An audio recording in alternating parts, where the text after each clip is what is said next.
All right, it's getting there. Come on, as it gets around to the top part of the track, a bit more oomph in it. We're still going. Come on, bit of oomph, throw a bit of stuff in the air, make some noise. That's it, now to the corporate guys. Yes, the corporate guys are into it. Right, now, starting at the corporate end, we want more energy the other way. Come on. Bryce Barron out on track. Keep that wave going all the way around.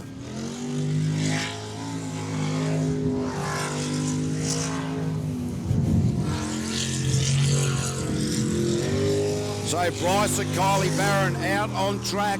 They've gone the wrong way. I did predict that after the lunch break we'll see a little bit of this, and the first boat onto the course has done exactly that. They are back on track properly now, but a disappointing start to this rotation for the Barron people. Fortitude Racing. So they're really not going to be troubling the time clock at the leaders board at this point. Bryce Barron's previous best time was at 51.5. They're going to get nowhere near that on this run. That rotational error is going to cost them dearly. Knifey, very knifey towards the end there. They did finally get the rotation correct, and it was a 64.75, so well off the pace. That rotational error cost them dearly.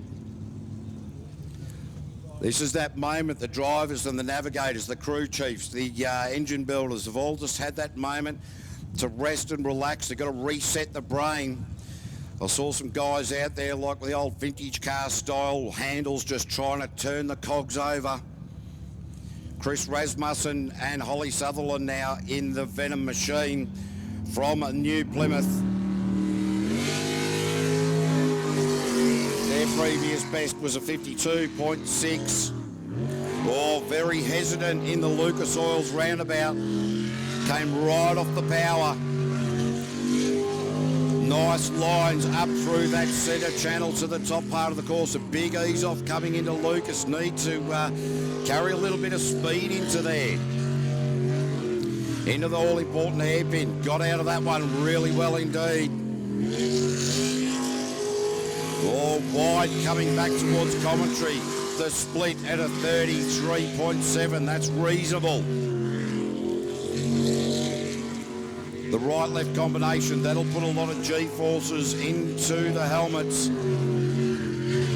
lot of people around the world tuning in. 49.788, 49.788 there for Chris Rasmussen.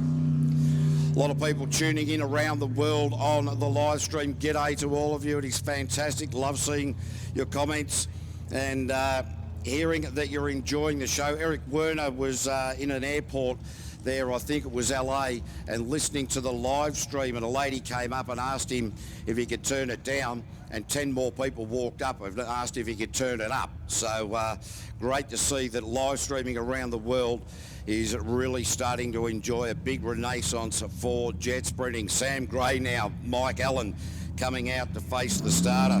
Their previous best time was a 53.8. Really going to have to keep the foot into it here.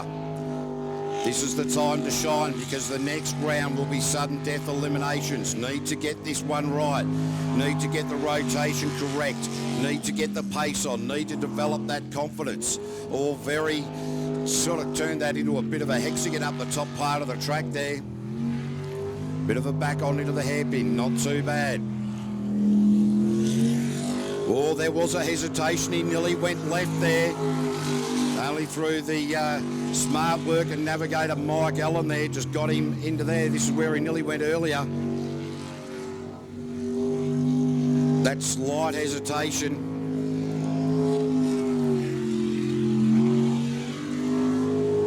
Not a bad lap there with a 52.939. 52.939 there for Sam Gray and Mike Allen.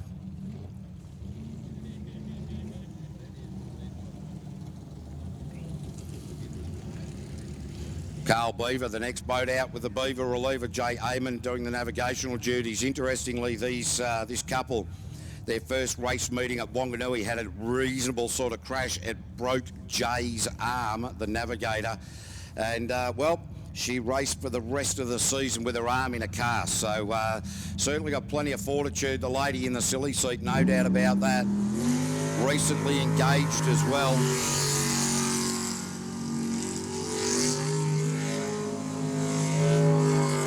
Carl Beaver has been doing a wonderful job all day.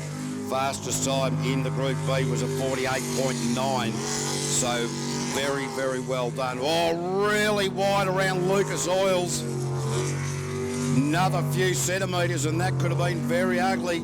Utilising every bit of the racetrack, and he's gone the wrong way. Realises it. Now back up into Lucas Oils again to reconfigure the brain cell, work out where they need to go. Here is now they're back on the rotation proper. So that is 2 out of the 4 boats that we've seen after the lunch break get the rotation incorrect. Really starting to throw it around is Carl Beaver, trying to make up time. I've never known anybody who can make the time up.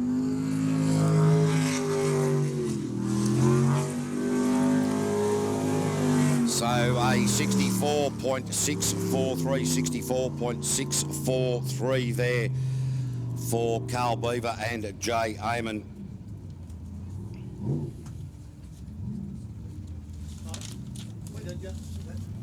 Yeah, no, we're good. Oh, if you bring us food, we would say no. I'm fine for now.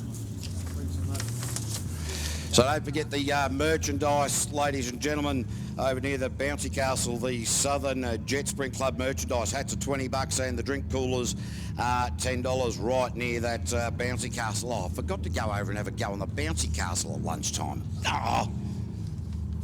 All right, Tim and Debbie Edhouse, Liquid Addiction, the pairing from Ofonga.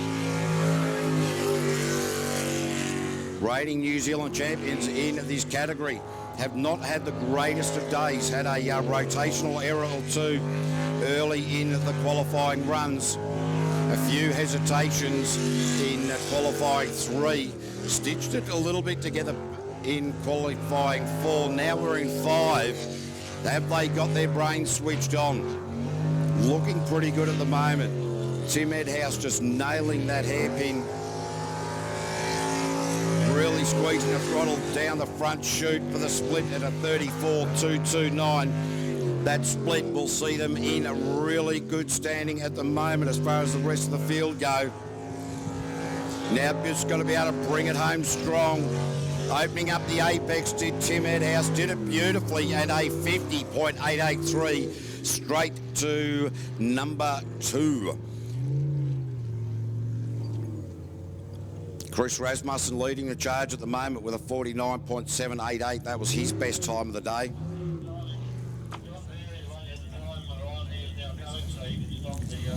Right, John Verry and Millie Simmons are out next in the Link Engine Management vessel 0800 My Engine. They should have been out first. They had a little bit of a gremlin with the boat. They were on the stopwatch. They are now off the trailer. Under starter's orders. Heading towards the start chute, just waiting for the light to turn green.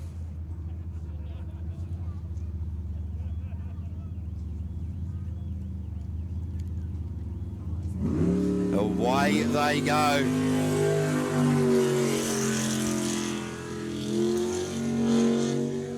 So John Verry, normally a navigator, is switching into the driver's seat this year and really enjoying it and doing a really good job. Of course, normally a navigator in an unlimited superboat, so not having any trouble with the speed, just working out the bit between the ears and how the steering wheel operates, and going all right, very deep into that PSP hairpin.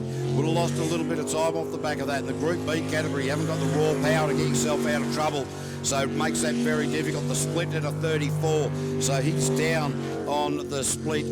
that Chris Rasmussen had posted, but thereabouts from the time that Tim Edhouse had posted. So John Very, the big back off into that left-hander, running very, very wide, and a 51 puts him into P3, very, very wide down the bottom part of the track, and a 51-second flat run. So I would have thought that getting too wide down the bottom could be fraught with danger. He got away with it. Maybe that was a pre-planned, or he was that far out he couldn't, didn't want to reef on the wheel and knife the boat in, so he got away with it.